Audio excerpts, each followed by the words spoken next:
Hello friends, welcome to my channel. కావ్యపై చోటు చేసుకున్న ఇంద్రాదేవి షాక్ లో అపర్ణ. ఇదంతా ఎలా జరిగిందో మనం ఈ వీడియో తెలుసుకుందాం. ఇంకా నో అబ్జెక్షన్ ఫామ్ మీద సంతకం పెట్టి ఆ పేపర్స్ ని అపర్ణకి ఇస్తుంది కావ్య.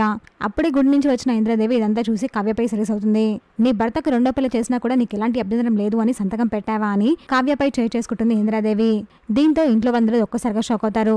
ఆ సంతకం చేసి నువ్వు ఏం సాధించావు? అసలు సంతకం ఎందుకు పెట్టావు? నువ్వు నీ బ్రతుకుని దారబోసినందుకు మీ అత్త ఏమైనా కిరీటం పెట్టిందా నీకు? ఎవరి కోసం ఈ త్యాగం చేశావు? నువ్వు ఎందుకింత సాహసం చేశావు? నీకు అన్ని తెలుసు అని నేను అనుకున్నాను, కానీ నీ జీవితాన్ని నువ్వే నాశనం చేసుకున్నంత పిచ్చిదాని నాకు ఇప్పుడే అర్థమైంది అని ఇంద్రాదేవి తిడుతూ ఉంటుంది.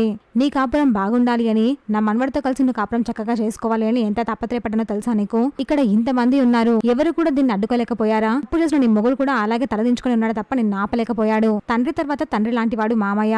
భార్య మాటలకు తలవంచి నిలబడ్డాడే తప్ప దీన్ని అడ్డుకోలేకపోయాడు.